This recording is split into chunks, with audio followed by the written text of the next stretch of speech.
నమస్కారం, Shilpa TV news కి స్వాగతం. ముందుగా ముఖ్యాంశాలు. హిందూపురంలో వైఎస్ఆర్సీపీ కార్యాలయాన్ని టీడీపీ గూండాలు ధ్వంసం చేయడం హేమైన చర్య అని పేర్కొన్న వైసీపీ నేతలు. పీజీఆర్ఎస్ వినతుల పరిష్కారంలో నిర్లక్ష్యం చేరాదని అధికారులను ఆదేశించిన జిల్లా కలెక్టర్ రాజ్కుమారి గనియా. ప్రభుత్వం మొక్కజొన్న కొనుగోలు కేంద్రాలను ఏర్పాటు చేయాలని జిల్లా కలెక్టర్కు వినతి. కార్మికుల పని గంటల పెంపును వ్యతిరేకిస్తూ ఐఎఫ్టియు ఆధ్వర్యంలో ధర్నా. కార్తీక మాసం చివరి రోజు ప్రథమానందేశ్వర స్వామి దేవస్థానంలో ప్రత్యేక పూజలు, అన్నదాన కార్యక్రమం. భారత ఎన్నికల కమిషన్ పనితీరు, ప్రజాస్వామ్యంపై దాని ప్రభావం అనే అంశంపై ప్రజా సంఘాల సమావేశం. కుష్ఠవ్యాధి నిర్మూలనపై పట్టణంలో అవగాహన ర్యాలీ. సుబ్రహ్మణ్యేశ్వర స్వామి నాగులకట్ట దేవస్థానం నందు భక్తులకు అన్నదానం.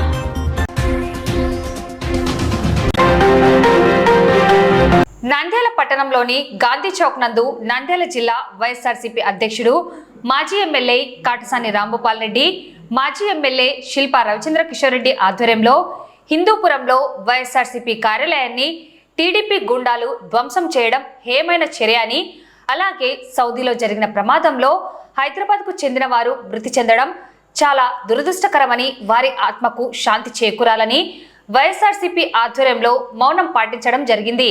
హిందూపురంలో వైఎస్ఆర్ కాంగ్రెస్ పార్టీ కార్యాలయంపై జరిగిన దాడికి నిరసనగా నంద్యాలలో గాంధీ విగ్రహానికి వినతి పత్రం సమర్పించి కూటమి నేతల మనసులు, బుద్ధి మారాలని, రెడ్ బుక్ రాజ్యాంగంను ఆపకపోతే రానున్న రోజుల్లో ప్రజలే తగిన గుణపాఠం చెబుతారని వైసీపీ నేతలు విమర్శించారు. జిల్లా అధ్యక్షుడు, మాజీ ఎమ్మెల్యే కాటసాని రాంభూపాల్ రెడ్డి, ఎమ్మెల్సీ ఇస్సాక్ బాషా, జిల్లా ఉపాధ్యక్షుడు దాల్మిల్ అమీర్, వైసీపీ నాయకులు, నేతలు పెద్ద ఎత్తున హాజరయ్యారు.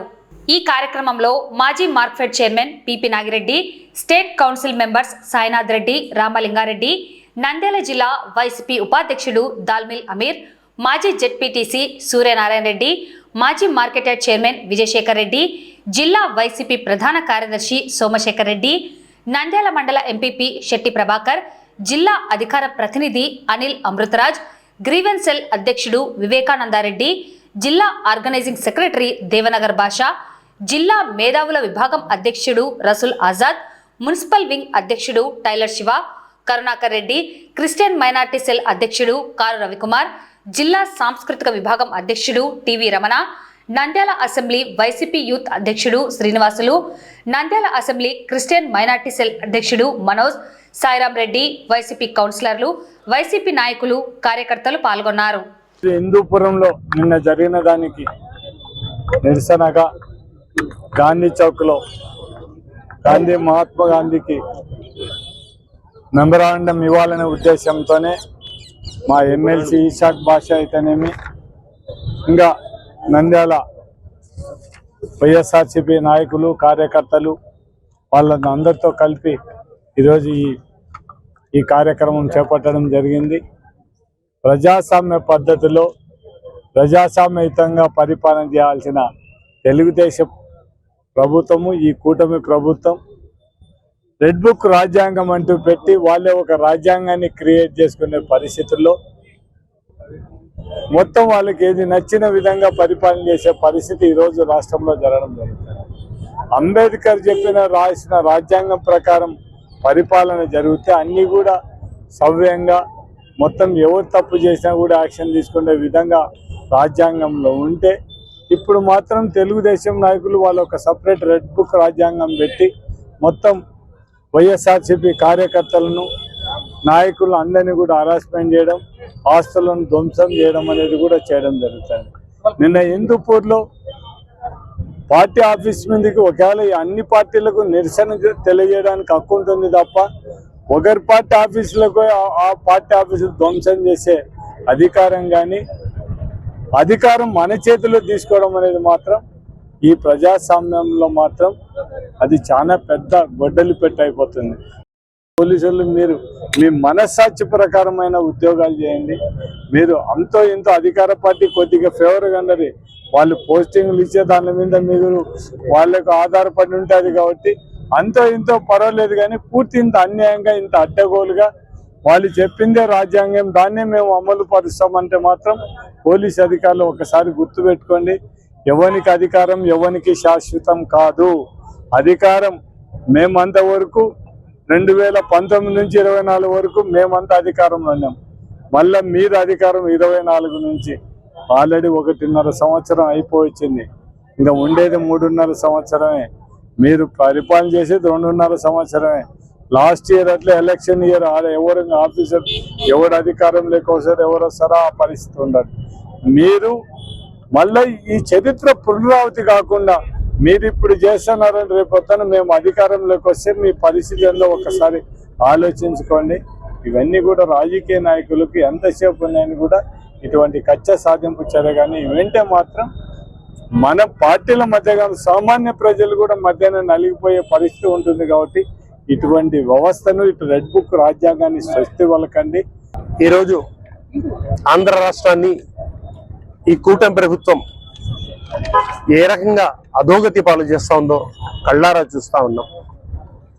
ప్రజాస్వామ్యయుతంగా నడిపించాల్సింది పోయి వాళ్ళ ఇష్టానురీతిగా వాళ్ళ రాష్ట్రం వాళ్ళ సామ్రాజ్యము అనే రీతిగా ఈ దమనకాండను మేము నిరసిస్తూ ఉన్నాము. మనం చూసాం హిందూపురంలో వైఎస్ఆర్సీపీ పార్టీ కార్యాలయం మీదికి తెలుగుదేశం గూండాలు అనాల్లో ఇంకంతకంటే ఎక్కువ పదం అనాల్లో అర్థం కావట్లేదు. తెలుగుదేశం గూండాలు మీద పడి ఆఫీస్ మీద ధ్వంసం చేసి దేవుని పటాలను కూడా పగలగొట్టి వైఎస్ రాజశేఖర రెడ్డి విగ్రహాన్ని ధ్వంసం చేసి ఫర్నిచర్ను కంప్యూటర్లను ధ్వంసం చేసి ఏ రకమైన దమనకాండ చూశారనేది మనం చూస్తూ ఉన్నాం. ఇది ప్రజాస్వామ్యంలో హర్షణీయమైన వాతావరణమా? బాధాకరమైన విషయం ఏమంటే పోలీసు వాళ్ళు చూస్తూ ప్రేక్షక పాత్ర వహిస్తూ ఉన్నారు. నేను పోలీసు వాళ్లకు మీ ద్వారా ఒకటే చెబుతా ఉన్నాను, ఎప్పుడైనా సరే పోలీసు వాళ్ళు ప్రభుత్వానికి సేవకులు. ప్రభుత్వం అంటే ప్రజలతో ఉన్నటువంటి వ్యక్తులు. ఈరోజు రాజకీయ నాయకుడు ఒకరు ఉండొచ్చు, మళ్ళీ వెళ్ళిపోవచ్చు. వాళ్ళు త్రికరణ శుద్ధిగా డ్యూటీ పర్ఫెక్ట్గా చేయాలి. ప్రతి ప్రభుత్వాన్ని ప్రతి పౌరుణ్ణి రక్షించాల్సిన అవసరం పోలీసు వాళ్ళకు ఉంది. అటువంటిది పోయి వాళ్ళు ప్రభుత్వ తెలుగుదేశం పార్టీకి తొత్తుగా మారడము ఎంతవరకు సమంజసం? మేము తీవ్రంగా ఖండిస్తా ఉన్నాం దాన్ని. ఈరోజు నంద్యాల జిల్లాలో మా అధ్యక్షుల వారు కడసాని రాంపల్లి ఆధ్వర్యంలో ఈ నిరసన కార్యక్రమాన్ని ఈ గాంధీ చౌక్లో మేము ప్రోగ్రాం ఏర్పాటు చేసి మహాత్మా గాంధీకి ఒక రిప్రజెంటేషన్ ఇవ్వదలుచుకున్నాం. గత ప్రభుత్వంలో ఏదో తప్పు చేసిందని మాయ మాటలు మోసం మాటలు చెప్పి ప్రజలను మభ్యపెట్టి అధికారంలో వచ్చి మీ అందరూ మేము క్షేమంగా చూసుకుంటామని తెలుగుదేశం ప్రభుత్వం వాళ్ళు మోసం మాటలు చెప్పి ఓటు ఇచ్చుకున్నారు. ప్రజల బాగోగులు చూడకపోకుండా కాంగ్రెస్ వైఎస్ఆర్సీపీ పార్టీని సపోర్ట్ చేసే కార్యకర్తలను పేరు పేరున ప్రతి ఊర్లో ఇబ్బంది పెడుతూ ప్రతి తాలూకాలో నియోజకవర్గంలో ఇబ్బంది పెడుతూ చాలా ఇబ్బంది పెడుతున్నారు. ఇది సరైన విషయం కాదు. వారు పనులు చేయకుండా పోగా ప్రజలకు చెప్పిన వాగ్దానాలను పూర్తి స్థాయిలో అమలు పరచకుండా పోగా ఈ కార్యకర్త మీద ఇది చేస్తూ ఆఫీస్ పైన దౌర్జన్యం చేయడం అనేది సరైనది కాదు. ప్రజాస్వామ్యానికి ఇది గొడ్డలిపేటు. హిందూపూర్లో జరిగినందుకు మేమంతా నిరసన తెలుపుతూ వారికి అండగా ఉండాలని, కాంగ్రెస్ పార్టీ కార్యకర్తలకు అందరం తోడుగా ఉంటామని, భవిష్యత్తులో మన ప్రభుత్వం వస్తుంది, ఎవరు కూడా అధైర్యపడాల్సిందని కోరుకుంటూ ఈ అవకాశం అందరికీ ధన్యవాదాలు చెప్తూ సెలవు. నిన్నటి దినము హిందూపురంలో వైఎస్ఆర్సీపీ కార్యాలయాన్ని ఏ రకంగా దగ్ధం చేసింది ఆంధ్రప్రదేశ్ ప్రజలందరూ చూస్తున్నారు. మరి ముఖ్యంగా అక్కడ సీసీ ఫుటేజీలు ఉన్నాయి.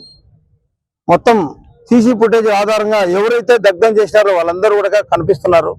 అయినా కూడా పోలీసులు అక్కడ ప్రేక్షక పాత్ర వహించి అదే కాకుండా వైసీపీ కార్యకర్తల మీద ఎస్సీ ఎస్టీ కేసు కూడా పెట్టడం అనేది చాలా దుర్మార్గమైన చర్య. మరి ఈ ప్రభుత్వం వచ్చినప్పటి నుంచి ఇలా ఆగడాలకు అంతు లేకుండా పోతుంది. ప్రజలు తిరగబడే రోజు దగ్గరలోనే ఉంది. ఖచ్చితంగా ప్రజలు తిరగబడతారు. తిరగబడినప్పుడు అప్పుడు పోలీసులు ఎవరేం చేయలేరు. నిన్నటి రోజు హిందూపూర్ లో జరిగిన సంఘటన ఆంధ్రప్రదేశ్ మొత్తం అందరికీ తెలుసు. వైఎస్ఆర్ పార్టీ కార్యాలయంలో తెలుగుదేశం గుండాలు పోయి రాజశేఖర రెడ్డి విగ్రహాన్ని కూడా చూడకుండా పగలగొట్టి ధ్వంసం చేసి ఆడున్నదాలను అన్ని కాల్చిన సంఘటనలు కూడా సీసీ ఫుటేజ్లలో రావడం జరిగింది. పోలీసుల సమక్షంలోనే, పోలీసులు ఎక్కడున్నారో అర్థం కావడం లేదు, పోలీసుల సమక్షంలోనే చేస్తుంటే చూసి చూడనట్టు ఉండడం నిజంగా ఇది ప్రజాస్వామ్యానికి మంచిది కాదు. ఈ తీరును మేము ఖండించాలనే ఉద్దేశంతోనే జిల్లా అధ్యక్షుడు కాటసాని రాంభూపాల్ రెడ్డి అధ్యక్షతన, అది ఎమ్మెల్సీ ఇషాక్ బాషా అధ్యక్షతన ఇక్కడ గాంధీ మహాత్మునికి ఒక మెమరాండం ఇవ్వడం జరుగుతుంది. ప్రతి దాడులు కూడా చాలా భయంకరంగా వాళ్ళ ప్రభుత్వాన్ని ప్రజలు పాలించడానికి కాకుండా వాళ్ళు కక్షలు తీసుకుంటూ మా యొక్క వైసీపీ నాయకులను అయితేనేమి మా పార్టీ కార్యాలయాలు అన్ని ధ్వంసం చేస్తూ శిలాపలకలను కూడా ధ్వంసం చేస్తూ చాలా ప్రజలను భయప్రాంతం చేస్తున్నారు. వారి ఆగడాలను ఆపాలని మేమందరం ఈ యొక్క సందర్భంగా తెలియజేస్తున్నాం. జిల్లాలోని వివిధ శాఖల అధికారులు పీజీఆర్ఎస్ కార్యక్రమంలో వచ్చిన వినతుల పరిష్కారంలో నిర్లక్ష్యం చూపరాదని జిల్లా కలెక్టర్ రాజ్కుమారి గనియా పేర్కొన్నారు. సోమవారం కలెక్టరేట్లోని పీజీఆర్ఎస్ హాల్ నందు ప్రజా సమస్యల పరిష్కార వేదిక public grievance redressal system PGRS కార్యక్రమం నిర్వహించారు. ఈ కార్యక్రమంలో జిల్లా కలెక్టర్ రాజ్కుమారి గనియా, డిఆర్ఓ రామునాయక్, ఎస్డీసీలు, డిఆర్డీఏ పీడీ ప్రజల నుంచి అర్జీలు స్వీకరించారు. ఈ సందర్భంగా జిల్లా కలెక్టర్ రాజ్కుమారి గనియా మాట్లాడుతూ రాష్ట్ర ప్రభుత్వం ప్రజా సమస్యల పరిష్కార వేదిక కార్యక్రమానికి అధిక ప్రాధాన్యత ఇస్తుందని, పీజీఆర్ఎస్లో వచ్చిన అర్జీలను నాణ్యతతో పరిష్కరించి బాధితులకు న్యాయం చేయాలన్నారు. అర్జీదారులకు ఇచ్చే ఎండార్స్మెంట్ వారికి అర్థమయ్యే విధంగా స్పష్టంగా ఉండాలన్నారు. అర్జీలు పెండింగ్లో లేకుండా నిర్ణీత గడువు లోపల పరిష్కరించి రీఓపెన్కి తావు లేకుండా చూడాలన్నారు.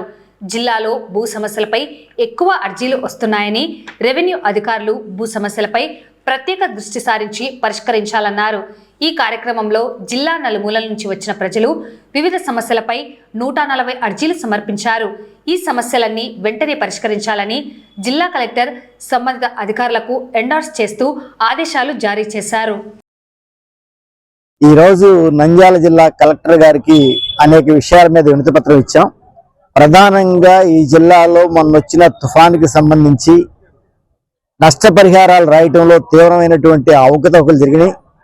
అనేక గ్రామాల్లో సిసిఆర్ కార్డు ఉన్న ఆ కౌలు రైతు పేరు రాయికోకుండా ఈ ప్రాంతంలో ఉన్న గ్రామంలో ఉన్న తలారి చెప్పిన వాళ్ళ పేర్లు వ్యవసాయ శాఖ అధికారులు ఆఫీసులో కూర్చొని రాసి పారేశారు. దాంతో వాస్తవంగా పంటలు సాగు చేసిన వాళ్ళకి నష్టపరిహారం దక్కే అవకాశం లేదు. రెండో విషయం, రాష్ట్ర వ్యవసాయ శాఖ నుంచి కౌలు కార్డు లేకపోయినా, భూ యజమాని కాకపోయినా యాక్చువల్ కల్టివేటర్ అనే పేరుతో 3వ కాలం పెట్టి వాళ్ళందరి పేర్లు రాయాలి అని ఎడిట్ ఆప్షన్ కూడా మా ఆందోళన తర్వాత ఇచ్చారు.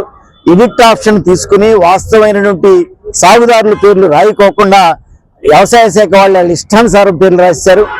అట్లాగే కొన్ని గ్రామాల్లో వరికి మాత్రమే రాస్తాం, మొక్కజొన్న మిగతా పంటలు రాయమని చెప్పేసి నష్టపోయినటువంటి మిగతా పంటల నష్టపరిహారాలు కూడా నమోదు చేయని సంగతి నంద్యాల జిల్లాలో చూస్తున్నాం. కాబట్టి మొత్తంగా మోందా తుఫాను వల్ల నష్టపోయిన రైతాంగాన్ని ఆదుకునేట్టుగా ఈ జిల్లా యంత్రాంగం ఎన్యూమరేషన్ చేయటంలో కానీ, ఆ పేర్లన్నీ సచివాలయాల్లో వేలాడదీసి చెక్ చేసుకోమంటాం కానీ, లేకపోతే గ్రీవెన్స్ ఇస్తే ఎడిట్ చేయడం కానీ ఏమీ జరగలేదు. చాలా దుర్మార్గమైనటువంటి వ్యవహారం ఈ జిల్లాలో నడుస్తుంది. కలెక్టర్ గారు ఇవన్నీ సరిచేయాలని చెప్పేసి వినతిపత్రం ఇచ్చాం. నంద్యాల జిల్లా వ్యాప్తంగా మొక్కజొన్న, వరి పంటలు వేసినటువంటి రైతాంగం చాలా ఇబ్బంది పడుతున్నారు. రాష్ట్ర ప్రభుత్వం అన్ని రకాల పంటలకు మద్దతు ధరలు ప్రకటించింది. కానీ ఆచరణలో జిల్లాలో ఏ ఒక్క చోట కూడా అవి అమలు కావడం లేదు. ఫలితంగా వర్షాల వల్ల పంట నష్టం జరిగి కొంత నష్టపోయారు. ఈరోజు ప్రభుత్వ నిర్లక్ష్యం కారణంగా పంట కొనుగోలు కేంద్రాలు పెట్టకపోవడంతో ఈరోజు రైతాంగం నష్టపోతున్నారు. అసలు ఈ రాష్ట్రంలో ప్రభుత్వం ఉందా లేదా, ఉంటే ఈ రైతాంగం నష్టపోతుంటే ఈ ప్రభుత్వం ఏం చేస్తుంది? ఒకవైపు పంట నష్టపరిహారం లబ్ధిదారుల లిస్టు ప్రకటించేటప్పుడు గత నెల 30వ తేదీ 37,000 హెక్టార్లో పంట నష్టం జరిగిందని ప్రకటించారు. 5వ తేదీ వచ్చే లోపల 11,448 హెక్టార్లు మాత్రమే పంట నష్టం జరిగిందని చెప్పేసి, అంటే పంట నష్టం ఇచ్చేటువంటి పరిహారంలోనే రైతులు దగా చేస్తుంది ఈ ప్రభుత్వం. ఇంకోవైపు తాము ప్రకటించేటువంటి మద్దతు ధరలను అమలు చేయడంలో నిర్లక్ష్యం చేస్తుంది. ఫలితంగా ఈరోజు జిల్లా వ్యాప్తంగా మొక్కజొన్న వేసినటువంటి రైతాంగం 40,000 రూపాయలు పెట్టుబడి పెట్టి 20,000 రూపాయలు కౌలు చెల్లించి ఈరోజు వచ్చేటువంటి 15 క్వింటాల దిగుబడితో అమ్ముకున్నామంటే కింటాకు 1600, 1700 అడుగుతుంటే ప్రభుత్వం చూస్తూ చోద్యం చేస్తుంది. ఇప్పటికైనా రాష్ట్ర ప్రభుత్వాన్ని ఆంధ్రప్రదేశ్ రైతు సంఘంగా ప్రశ్నిస్తున్నాం. మీకు రైతుల పట్ల అభిమానం ఉంటే మొక్కజొన్న కొనుగోలు కేంద్రాలు పెడతారా లేదా? పెడతామంటే పెడతామని ప్రకటన చేయండి. ఎప్పటిలోగా పడతారు, ఎప్పుడు కొనుగోలు చేస్తారు అనేది స్పష్టమైన ప్రకటన ఇవ్వాలి. ప్రకటనలు చేయకుండా కాలయాపన చేస్తూ అదిగో బొమ్మ ఇదిగో బొమ్మ అని చెప్పి మాయ మాటలు చెప్పి రైతులు మోసం చేయొద్దని చెప్పేసి రైతు సంఘంగా చెప్తూనే ఈ ప్రభుత్వాన్ని వీలైనంత త్వరగా కొనుగోలు కేంద్రాలు పెట్టాలి. మొక్కజొన్నతో పాటు వరి పంట కూడా ముమ్మరంగా కోతలు ప్రారంభమైనాయి. 2 రకాల పంటలకు సంబంధించినటువంటి కొనుగోలు కేంద్రాలు ఏర్పాటు చేయాలా. రైతాంగం పండించినటువంటి మొత్తం పంటను ప్రభుత్వం వెంటనే కొనుగోలు చేయాలా. అనేక విషయాలు మా నాయకులు చెప్పారు. వెంటనే మొక్కజొన్న కొనుగోలు సెంటర్లు ఏర్పాటు చేయాలని చెప్పి కలెక్టర్ గారికి రికమెండేషన్ చేయడం జరిగింది. అట్లాగే కౌలుదారులు అధిక శాతం ఈ జిల్లాలో ఉన్నారు. వారందరికీ కూడా దేవాలయ భూములు వేసుకున్నటువంటి వాస్తవ సాగుదారులైనటువంటి కౌలు రైతులు చాలా నష్టం జరిగింది. మొత్తం ఈ మోంతా తుఫాను వల్ల పూర్తిగా నేలమట్టం అయిపోయినాయి భూములు. కాబట్టి ఆ పంటల్ని వెంటనే నష్టపరిహారం ఇచ్చి తర్వాత 2 సంవత్సరాల వరకు గుత్తలు పొడిగించి ఆ రైతులను ఆదుకోవాలని ఈ సందర్భంగా కోరుతా ఉన్నాం. జిల్లాలో ఖరీఫ్ సీజన్లో పండించిన మొక్కజొన్న ఇటీవల కురిసిన భారీ వర్షాల వల్ల పంట నష్టం సంభవించిందని, జిల్లాలో సుమారు 50,000 ఎకరాల్లో పంట సాగు చేయడం జరిగింది. పంట దిగుబడులు తగ్గిపోయి రైతులు ఇబ్బందులు పడుతున్నారని, ప్రభుత్వం మద్దతు ధర కల్పించి కొనుగోలు కేంద్రాలు ఏర్పాటు చేయాలని సోమవారం PGRS నందు జిల్లా కలెక్టర్ రాజ్కుమారి గనియాకు ఆంధ్రప్రదేశ్ రైతు సంఘం నాయకులు వినతి పత్రం అందజేశారు. అలాగే పంట నష్ట పరిహారం చెల్లించాలని కోరారు. ఈ కార్యక్రమంలో జిల్లా ప్రధాన కార్యదర్శి సోమన్న, జిల్లా సహాయ కార్యదర్శి భాస్కర్, మండల కార్యదర్శి బాల నరసింహుడు తదితరులు పాల్గొన్నారు.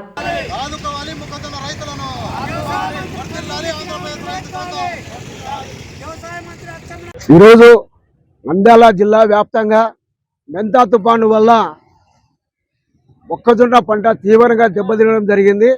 అయితే జిల్లా కలెక్టర్ గారికి అధికారుల దృష్టికి ఎన్నిసార్లు విన్నవించినా కొనుగోలు కేంద్రాలు ఏర్పాటు చేయకపోవడం చాలా దారుణం. ఈ యొక్క రైతు పరిస్థితి ఈరోజు ఆరుగాలం పంటగా వేసుకున్న మొక్కజొన్న పంటకు తీవ్రమైన నష్టం వాటిల్లని గ్రామ స్థాయిలో, మండల స్థాయిలో ముందుకొని జిల్లా వ్యాప్తి అంతా కూడా మొరపెట్టుకున్నప్పటికీ అధికారుల నిర్లక్ష్య వైఖరిగా ఈరోజు కొనుగోలు కేంద్రాలు లేక దళారుల చేతుల్లోకి వెళ్ళిపోతున్నాయి. 2,400 రూపాయలు ప్రభుత్వం గిట్టుబాటు ధర కల్పించినప్పటికీ అది దళారుల చేతుల్లోకే మిగిలిపోతుంది. కారణం కొనడానికి ప్రభుత్వము కొనుగోలు ఏర్పాటు చేయకపోవడమే దీనికి ప్రధాన కారణం. దీనిని అధిగమించాలంటే ఖచ్చితంగా గ్రామ స్థాయిలో, మండల స్థాయిలో రైతు భరోసా కేంద్రాలను, కొనుగోలు కేంద్రాలు ఏర్పాటు చేసి కనీసం మద్దతు ధర 2,400 చెల్లిస్తే రైతుకు ఏదో కొంత ఉపశమనం కలుగుతుంది. అయితే దళారులు సిండికేట్గా ఏర్పడి దీనిని 1,700 నుంచి 1800 వరకే దాన్ని బ్రేక్ చేసి ఈ యొక్క దళారులను కూడా ఖండించలేని పరిస్థితుల్లో ప్రభుత్వం వ్యవహరిస్తుంది. మరి అధికారులు కూడా తుఫానులో నష్టపోయిన రైతులకు రోడ్డు వెంట కళాలలో ఆ యొక్క ధాన్యాన్ని ఆరబోసుకునే పరిస్థితుల్లో కూడా వాటికి రక్షణగా ఎలాంటి తార్పే పట్టలు కానీ అదే ఆరబోసుకోవడానికి కానీ ప్లేసులు కానీ చూసుకోవడం దారుణమని మేము రైతు సంఘంగా హెచ్చరిస్తున్నాం. ఈరోజు రైతు రోడ్డు ఎక్కినాడంటే మరి ఈ యొక్క ప్రభుత్వాలు నిరంకుశ పరిపాలనకి నిదర్శనం. ఈ యొక్క రైతుల స్థితిగతులను కనుక్కొని రైతు పరిష్కారం చేయాలని మేము చెప్తున్నాము. ఈ యొక్క ప్రభుత్వం వచ్చిన తర్వాత మాది రైతు సంక్షేమ పథకం, మేము రైతులకు లాభం చేకూర్చే విధంగా సూచనలు, సలహాలు ఇస్తాం. అన్నదాతతో ఆదుకుంటామంటున్నారు. ఎక్కడ చూసినా అన్నదాత పథకాలు పడలేదు. ఈ యొక్క పంటల బీమా పథకం కూడా చేయకపోవడం వల్ల రైతు మరింత అప్పుల ఊపిలో కూరుకుపోవడానికి ఆస్కారం ఉంది. ఈరోజు రైతుల పరిస్థితి ఏ విధంగా ఉందంటే రోడ్ల మీదకి వచ్చి రిటైల్గా గొల అమ్ముకునే స్థితిలో రోడ్డు మీద మొక్కజొన్నలు ఆరబోసుకొని ఎంత దారుణమైన పరిస్థితులలో ఉన్నారంటే ప్రభుత్వాలు కల్లారా రోడ్ల మీద రైతులు వేసుకునే దాన్ని పంటను ప్రభుత్వ అధికారులు చూస్తూ ఉన్నారు, కానీ పట్టడం లేదు. 2000 గతంలో మేము నందికొట్కూరు నుంచి ఆళ్లగడ్డ వరకు మొక్కజొన్నలు 2400 రూపాయల మద్దతు ధరతో కొనాలని అప్పట్లో జీపు జాతా చేసినాం. 3 సంవత్సరాల క్రితం 2400 ఉండే మొక్కజొన్న ఇప్పుడు 1600తో రైతులతో దళారులు సిండికేట్ అయి కొంటా ఉన్నారు. అదే సెప్టెంబర్ మొదటి వారంలో 2600 ఉండే మొక్కజొన్న ఇప్పుడు 1600తో రైతులు కొంటున్నారు. అదంతా దళారుల చేతులు లేకపోతుంది. మొక్కజొన్న కొనుగోలు కేంద్రాలు ఎప్పుడు ఏర్పాటు చేస్తారు? రైతులందరూ పంట అమ్ముకునే తర్వాత దళారుల చేతుల్లోకి వాళ్ళు గోడౌన్లలో దాచుకునే తర్వాత వాళ్ళ కోసం మీరు కొనుగోలు కేంద్రాలను తెరుస్తారా? ప్రభుత్వం ఆలోచించాలి. కలెక్టర్ మేడం గారు గత 15 రోజుల క్రితమే కొనుగోలు కేంద్రాలు ఏర్పాటు చేస్తామని పేపర్లు ఇచ్చారు. కానీ ఇంతవరకు కొనుగోలు కేంద్రాలు ఏర్పాటు చేయడం లేదు. కాబట్టి వరికి కూడా మెంతా తుఫాను వల్ల అన్ని పంటలు దెబ్బతిన్నాయి. ఏ పైరు వేసిన రైతు కూడా సంతోషంగా లేడు, నష్టాలలో ఉన్నారు. కేంద్ర రాష్ట్ర ప్రభుత్వాలు కార్మికుల హక్కులను, భద్రతను, పని గంటల పెంపును వ్యతిరేకిస్తూ సోమవారం నంద్యాల జిల్లా కలెక్టరేట్ ఎదుట ధర్నా నిర్వహించారు. అనంతరం జిల్లా కలెక్టర్ రాజ్ కుమారికి వినతి పత్రం సమర్పించడం జరిగింది. ఈ సందర్భంగా ఐఎఫ్టియు నంద్యాల జిల్లా నాయకులు మజిద్ మియా, రంగనాయకులు శంకర్ మాట్లాడుతూ కార్మికులు దీర్ఘకాలం పోరాటాలు చేసి సాధించుకున్న కార్మిక చట్టాలను సవరణ పేరిట 4 లేబర్ కోడ్స్గా విభజించి కార్మికులను పరిశ్రమల యజమానులకు కట్టు బానిసలుగా మార్చే కుట్ర చేస్తుందని, దీన్ని కార్మిక వర్గం తీవ్రంగా వ్యతిరేకించాలని పై నాయకులు పిలుపునిచ్చారు. మేడే పోరాట స్ఫూర్తితో సాధించుకున్న రోజుకు 8 గంటల పని విధానానికి స్వస్తి పలుకుతూ ఇటీవల రాష్ట్ర ప్రభుత్వం అసెంబ్లీలో 12 గంటల పని విధానాన్ని ఆమోదిస్తూ తీర్మానం చేయడం, అలాగే మహిళా కార్మికులను రాత్రి వేళల్లో పని చేయించాలని తీర్మానం దుర్మార్గమైన చర్య అని, దీన్ని కూటమి ప్రభుత్వం తక్షణమే విరమించుకోవాలని పై నాయకులు డిమాండ్ చేశారు. ఈ కార్యక్రమంలో ఐఎఫ్టియు జిల్లా కోశాధికారి ఎస్ చౌడప్ప, భవన నిర్మాణ కార్మిక సంఘం నంద్యాల డివిజన్ నాయకులు ఎస్ మహమ్మద్ రఫీ, పీడీఎస్యు నంద్యాల జిల్లా కార్యదర్శి ఏ రాంబాబు, ఐఎఫ్టియు డివిజన్ నాయకులు పఠాన్, మౌలీసా, శివ, వెంకటేశ్వర్లు, రాజు, కిరణ్ తదితరులు పాల్గొన్నారు. ఎన్నికల సమయంలో కూటమి నాయకులు ఈ యొక్క కార్మికులకు అనేక హామీలు ఇచ్చారు. మరి ఒక హామీలను కూడా ఇంతవరకు నెరవేర్చలేదు. అలాగే గతంలో ఉన్నటువంటి బిఓసి భవన నిర్మాణ కార్మికుల సంక్షేమ బోర్డు ఉంది. దీంట్లో వేల కోట్ల రూపాయలు నిధులు ఉన్నప్పటికీ గత ప్రభుత్వము, ఇప్పుడున్నటువంటి ప్రభుత్వాలు ఆ నిధులను వాడేసుకొని సంక్షేమ పథకాలను భవన నిర్మాణ కార్మికులకు అమలు చేయడం లేదు. కాబట్టి తక్షణమే భవన నిర్మాణ కార్మికుల సంక్షేమ బోర్డును పునరుద్ధరించి సంక్షేమ పథకాలను యథావిధిగా కొనసాగించాలని, అలాగే అంగన్వాడీ, ఆశ, ఇతర స్కీమ్ వర్కర్లతో పాటు మీద ఆప్కాసులో ఉన్నటువంటి కార్మికులందరినీ రెగ్యులర్ చేయాలని చెప్పి ఐఎఫ్టీగా మేము డిమాండ్ చేస్తున్నాం.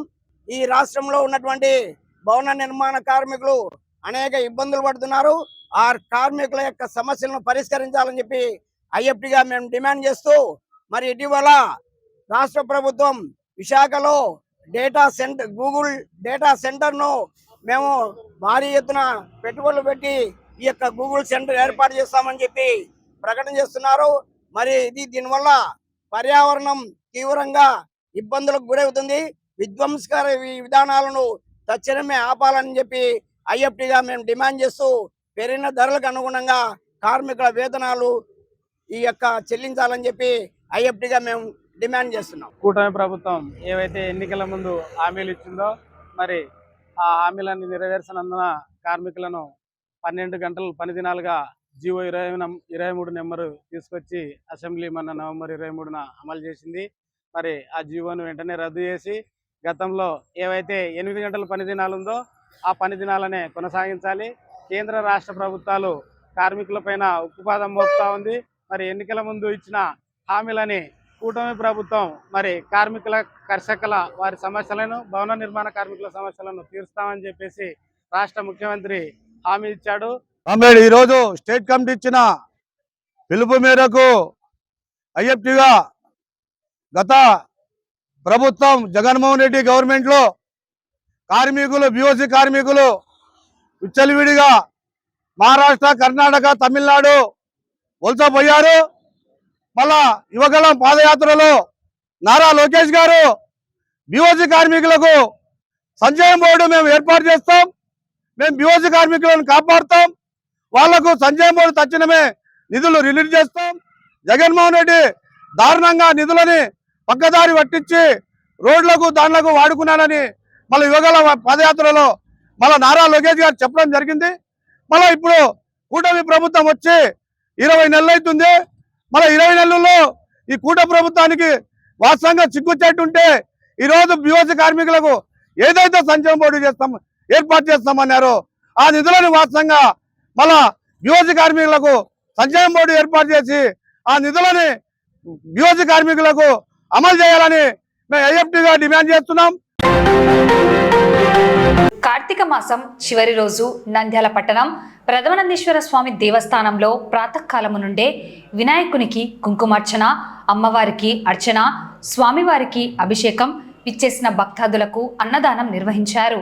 ఈ అన్నదాన కార్యక్రమాన్ని భీమిరెడ్డి భాస్కర్ రెడ్డి, మల్లికార్జునారెడ్డి, గోవిందారెడ్డిలు దాదాపు 5,000 మంది భక్తులకు అన్నదానం చేపట్టారు. సాయంకాలం స్వామివారికి పల్లకి సేవ నిర్వహించడం జరిగింది. పెద్ద ఎత్తున భక్తులు పాల్గొని స్వామి అమ్మవారికి ప్రత్యేక అభిషేకాలు, అర్చన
సమేత ప్రథమనందీశ్వర స్వామి దేవస్థానం నంద్యాల. ఇక్కడ సూర్యోదయమే 5 గంటలకు ఉదయము వినాయకునికి కుంకుమార్చన, తర్వాత అక్కడి నుంచి అమ్మవారికి అర్చన, స్వామికి పంచామృత అభిషేకము కార్యక్రమాలు జరుగుతూ ఉన్నాయి. కరుణ ఉదయము 5 నుంచి 9 వరకు కూడా పంచామృతాలు వాళ్ళు తెచ్చుకుంటే అభిషేక కార్యక్రమాన్ని చేయిస్తాము. అదేవిధంగా మధ్యాహ్నము భోజనము, అన్నదాన వసతి జరుగుతుంది. తర్వాత సాయంకాలం పల్లకి సేవ, తర్వాత ఈ కార్యక్రమాలన్నీ కూడా చేస్తూ భక్తాదులందరూ కూడా వచ్చి ఈ కార్యక్రమంలో పాల్గొని తీర్థప్రసాదాలు తీసుకొని వెళ్ళాల్సింది కోరుతున్నాం. ఈ నెల 20వ తారీఖు బేస్తవారం రోజు అంటే గురువారం రోజు అమావాస కార్యక్రమం తిరునాళ నంద్యాలలో. ప్రథమనంది తిరునాళ అంటే చాలా విశేషము. అదేవిధంగా ఆ తిరునాళ రోజు చుట్టుపక్కల ప్రాంతం వారందరూ కూడా ఇక్కడికి వస్తారు, వచ్చి స్వామి వారిని దర్శనం చేసుకుంటారు. అదేవిధంగా ఆ రోజు రథోత్సవము, ఈ కైంకర్యాలన్నీ కూడా స్వామివారికి ఉంటాయి. ఆ రోజు అయితే అభిషేకం ఉండదు, కానీ స్వామివారి దర్శనము తర్వాత పూల సేవతో అలంకారం చేసి ఉంటారు. కాబట్టి భక్తాదులందరూ కూడా వచ్చి తీర్థ ప్రసాదాలు తీసుకొని వెళ్ళాలని కోరుతున్నాం. కార్తీక మాసం కడ సోమవారము ఈశ్వరుని దయ వల్ల మాకు అన్నదానం కలిగి పెట్టగలిగిన ఇచ్చినందుకు మాకు దేవుడిని కోరుకుంటున్నాం.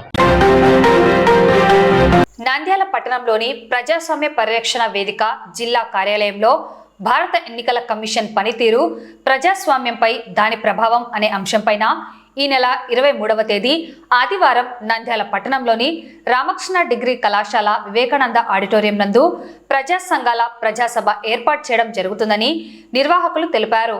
ఈ మేరకు సోమవారం సంబంధిత కరపత్రాలు విడుదల చేశారు. ఈ కార్యక్రమంలో ప్రజాస్వామ్య పరిరక్షణ వేదిక రాష్ట్ర ఉపాధ్యక్షులు ఆకుమల రహీం, ప్రజా సంఘాల నాయకులు క్రిస్టియన్ జేఏసీ రాష్ట్ర ప్రధాన కార్యదర్శి మన్నెం దానయ్య, ముస్లిం హక్కుల పోరాట సమితి జిల్లా అధ్యక్షులు Basha, international human rights state president Syed Iqbal, Nandyal కూరగాయల మార్కెట్ అసోసియేషన్ అధ్యక్షులు Harshad, disabled rights welfare association AP అధ్యక్షులు మస్తాన్ వలీ, పీడీఎస్యు రాష్ట్ర అధ్యక్షులు రఫీ, చిరు వ్యాపారుల సంక్షేమ సంఘం జిల్లా అధ్యక్షులు సత్యనారాయణ, జానో జాగో మహబూబ్ బాషా, గ్రామీణ వైద్యుల సంక్షేమ సంఘం జిల్లా అధ్యక్షులు రొక్కం నాగేశ్వరారెడ్డి, ప్రజాస్వామ్య పరిరక్షణ ఐక్యవేదిక బండి ఆత్మకూరు మండల ఉపాధ్యక్షులు నాగాకాంత్ రెడ్డి, ప్రజాస్వామ్య పరిరక్షణ ఐక్యవేదిక నంద్యాల మండల ఉపాధ్యక్షులు చాబోలు ఆరిఫ్, బంజారా వెల్ఫేర్ అసోసియేషన్ నాయకులు రాజు నాయక్, నంద్యాల జిల్లా భట్రాజుల సంఘం జిల్లా కార్యదర్శి సంజీవరాజు, ప్రజాస్వామ్య పరిరక్షణ ఐక్యవేదిక సాంస్కృతిక విభాగం జిల్లా కన్వీనర్ శివరామిరెడ్డి, ప్రజాస్వామ్య పరిరక్షణ ఐక్యవేదిక మహిళా విభాగం కోశాధికారి నీలిమ తదితరులు పాల్గొన్నారు. ఈరోజు ప్రజాస్వామ్యం అనేటువంటిది ఒక క్లిష్ట పరిస్థితుల్లో ఉందనేటువంటిది వాస్తవం. మన దేశానికి రాజ్యాంగాన్ని రూపొందించేటప్పుడు మన దేశంలో ఉన్నటువంటి నాయకులు ప్రపంచంలో అన్ని ప్రాంతాల్లో అన్ని దేశాలను కూడా తిరిగి అన్ని దేశాల్లో ఉన్నటువంటి ప్రజాస్వామ్యయుతమైనటువంటి పద్ధతులన్నింటినీ కూడా గమనించి వాటిని రాజ్యాంగంగా రూపొందించారు. రాజ్యాంగం అనేటువంటిది మన దేశంలో ఒక సక్రమైన పరిపాలనను అందిస్తుంది. అట్లాగే అందరికి కూడా సమాన హక్కులు ఇచ్చేటువంటి అవకాశం ఉంది. ఒక డెమోక్రటిక్ దేశమైనటువంటి భారతదేశంలో ఈరోజు మరి ప్రజాస్వామ్యాన్ని కూని చేసేటువంటి పరిస్థితి ఈ రోజు ఏర్పడింది అనేది వాస్తవం.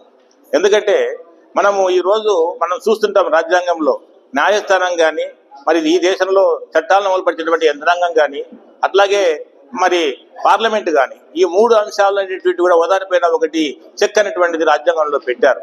ఎందుకంటే ఏదైనా ఈ రాజకీయ యంత్రాంగము పార్లమెంట్ తప్పు చేస్తే దాన్ని సుప్రీంకోర్టు ఖచ్చితంగా మందలించి ఇది చట్టవిరుద్ధమని చెప్పి వాళ్ళు చట్టం వాళ్ళు తీర్పిచ్చేటువంటి అవకాశము ఉంది.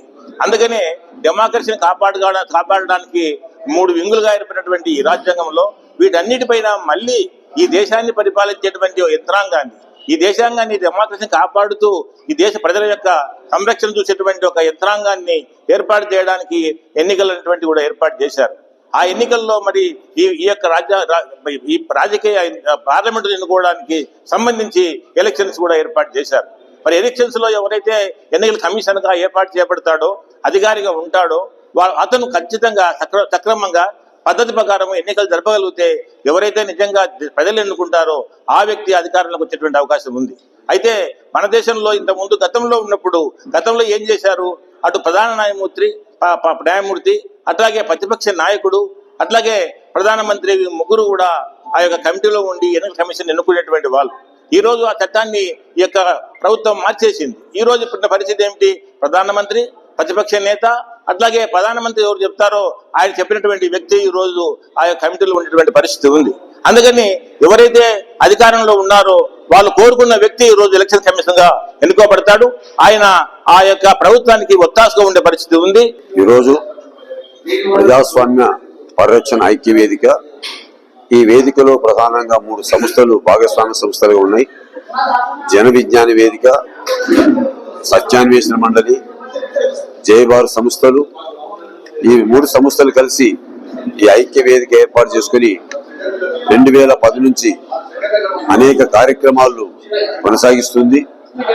దీంతో పాటు ఈ మధ్య కాలంలో 2024 ప్రధానంగా ఎన్నికల సందర్భంగా ఎన్నికల కమిషన్ యొక్క నియామకము, ఈ నియామకము జరిగినటువంటి పద్ధతి ఇది అప్రజాస్వామిక ఉంది. దీని ద్వారా ప్రజాస్వామ్యానికి ఇది ప్రమాదకరమైనటువంటిది, ఇది రాజ్యాంగాన్ని గౌరవించినటువంటిది, ఇది రాజ్యాంగ స్ఫూర్తికి విరుద్ధంగా ఎన్నికల కమిషన్ యొక్క పని విధానం ఉన్నట్లుగా ఈరోజు అనేక రకాలైనటువంటి సంస్థలు, ఓట్ ఫర్ డెమోక్రసీ లాంటి సంస్థలు, ఏడీఆర్ లాంటి సంస్థలు, ఇతర సంస్థలు కూడా దీని మీద సర్వే చేసి దీనికి సంబంధించినటువంటి ఒక శాస్త్రీయమైనటువంటి సమాచారాన్ని సేకరించి కమిషన్ కూడా ప్రశ్నిస్తే ఎలాంటి సమాధానం కూడా చెప్పకపోవడం అనేటువంటిది చాలా అనుమానాలకు దారితీస్తుంది. ఆ విధమైనటువంటి కమిషనరు మరి స్వతంత్ర ప్రతిపత్తి కలిగినటువంటి కమిషనర్ లేకుండా ఎన్నికల కమిషనర్ గా చేసిన ఉన్నప్పుడు నేను రాజ్యాంగానికి బద్దుడనే తప్ప నేను ప్రభుత్వానికి బాధ్యుడిగా కాను. ప్రభుత్వ అధికారులు, మంత్రులు, ప్రధానమంత్రులు చెప్తే నేను పాటించేవాడిని కాదు. నేను రాజ్యాంగబద్ధంగా నేను పాటిస్తానని చెప్పని ఆ రోజు ఎన్నికల కమిషన్ చేశాను అనేటువంటి ఆయన వచ్చిన తర్వాతనే ఎన్నికల కమిషన్ ఆ రోజు మాత్రమే స్వయం ప్రతిపత్తి కలిగినటువంటి పద్ధతుల్లో చేసిన చేసినాడు. కాబట్టి ఆ రోజు ప్రజల చేత ఆమోదం పొందింది. ఆనాడు పార్టీల వాళ్ళందరూ కూడా బాధ కలిగింది. కానీ నిజంగా అంటే చేసిన పద్ధతుల్లోనే చేయడమే సరైనటువంటి నియామకం, సరైన పద్ధతి. కాబట్టి ఆ పద్ధతిని కొనసాగించమని మేము కోరుతున్నాం. ప్రజాస్వామ్య పరిరక్షణ ఐక్య వేదిక ఆంధ్రప్రదేశ్ ఆధ్వర్యంలో నవంబర్ 23వ తారీఖు ఆదివారం ఉదయం 10 గంటల నుండి Ramakrishna degree college traffic police station దగ్గర వివేకానంద ఆడిటోరియంలో భారతదేశ ఎన్నికల కమిషన్ ఓటు హక్కు, ఎన్నికల నియమావళి, మరి ఆ వివి ప్యాడ్స్ మీదను, మరి ఈవీఎం మిషన్స్ మీదను, మరి ఎలక్షన్ కమిషన్ యొక్క కార్యకలాపాల మీద ఒక అవగాహన సదస్సు ఏర్పాటు చేయబడింది. భారత రాజ్యాంగమే భారతీయుల ధర్మశాస్త్రం. అటువంటి ధర్మశాస్త్రములో ఓటు యొక్క విధానములో ఎన్నో ఇబ్బందులు పడుతున్నటువంటి వాళ్లకు ఓటును గురించి, రాజ్యాంగాన్ని గురించి, ప్రజల అవగాహన గురించి పత్రికా రంగంగా వారికి ఈరోజు మేము ఈ విషయం భారత ఎన్నికల కమిషన్ పనితీరు ప్రజాస్వామ్యంపై దాని ప్రభావం కార్యక్రమం పత్రాన్ని విడుదల చేయడం జరిగింది. ఈరోజు నంద్యాల జిల్లా వైద్య ఆరోగ్య శాఖ అధికారి డాక్టర్ వెంకటరమణ ఆధ్వర్యంలో పట్టణంలో కుష్ఠవ్యాధి నిర్మూలనపై అవగాహన ర్యాలీ నిర్వహించారు.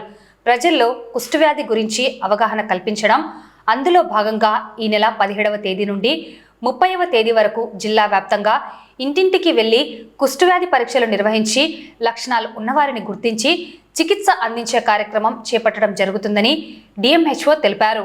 ఈ కార్యక్రమంలో జిల్లా వైద్య అధికారులు, వైద్యులు, వైద్య సిబ్బంది పాల్గొన్నారు.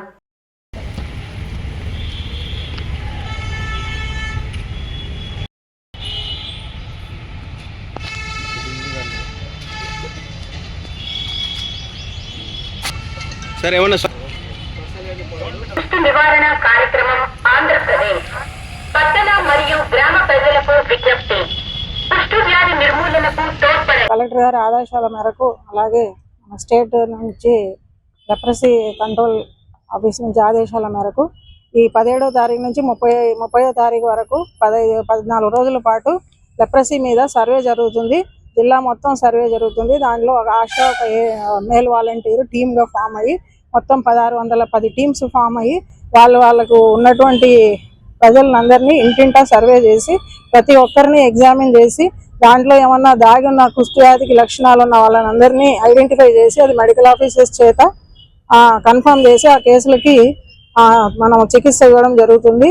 సో ప్రతి సంవత్సరం ఇది 2 సార్లు జరుగుతుంది ఎల్సిడిసి ప్రోగ్రామ్ అనేది. సో ఈ ప్రోగ్రాంలో మనకు దాగున్న కేసులను బయటపెట్టి మనము వాటిని అందరికీ ట్రీట్మెంట్ ఇచ్చి పూర్తిగా ఈ కుష్టి వ్యాధిని మొత్తం కుష్టి వ్యాధి నిర్మూలన చేయాలనే ఉద్దేశంతో ఈ కార్యక్రమం చేపట్టడం జరిగింది. సో ప్రజలందరూ సహకరించి మా యొక్క సిబ్బందికి సహకరించాలని నేను కోరుకుంటున్నాను. ఈరోజు కుష్ఠవ్యాధి నిర్మూలన వ్యాధిలో భాగంగా కుష్ఠవ్యాధి సర్వే అనేది ఇంటింటికి వెళ్ళి చేయడం జరుగుతూ ఉంది. ముఖ్యంగా కేసెస్ ఏవైనా దాగి ఉన్న కేసులు అంటే కొన్ని అన్రిపోర్టెడ్ కేసెస్ ఉంటాయి, వాటిని గుర్తించి ట్రీట్మెంట్ జరుగుతూ ఉంది. జిల్లా వ్యాప్తంగా 17 నుంచి 30 వరకు 15 రోజులు కంటిన్యూగా జరుగుతుంది. సో ప్రజలందరూ కూడా దీనికి సహకరించి అలాగే ప్రజలు కూడా అవగాహన కల్పించి ఈ కార్యక్రమాన్ని విజయవంతం చేయాలని కోరుకుంటున్నాను. కార్తీక సోమవారం నంద్యాల పట్టణం రైల్వే స్టేషన్ నూనెపల్లి రోడ్డు నందు వెలిసిన సుబ్రహ్మణ్యేశ్వర స్వామి నాగులకట్ట దేవస్థానం నందు స్వామివారికి ప్రత్యేక పూజలు నిర్వహించి అనంతరం విచ్చేసిన భక్తులకు నిర్వాహకులు అన్న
వార్తలు ముగించే ముందు ముఖ్యాంశాలు మరోసారి.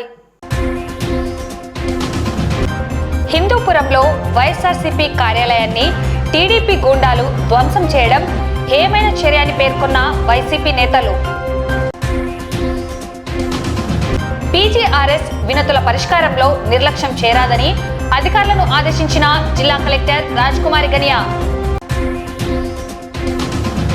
ప్రభుత్వం మొక్కజొన్న కొనుగోలు కేంద్రాలను ఏర్పాటు చేయాలని జిల్లా కలెక్టర్కు వినతి. కార్మికుల పని గంటల పెంపును వ్యతిరేకిస్తూ ఐఎఫ్టియు ఆధ్వర్యంలో ధర్నా. కార్తీక మాసం చివరి రోజు ప్రథమానందేశ్వర స్వామి దేవస్థానంలో ప్రత్యేక పూజలు, అన్నదాన కార్యక్రమం. భారత ఎన్నికల కమిషన్ పనితీరు, ప్రజాస్వామ్యంపై దాని ప్రభావం అనే అంశంపై ప్రజా సంఘాల సమావేశం. కుష్ఠవ్యాధి నిర్మూలనపై పట్టణంలో అవగాహన ర్యాలీ. సుబ్రహ్మణ్యేశ్వర స్వామి నాగులకట్ట దేవస్థానం నందు భక్తులకు అన్నదానం. ఈ వార్తలు ఇంతటితో సమాప్తం. నమస్కారం.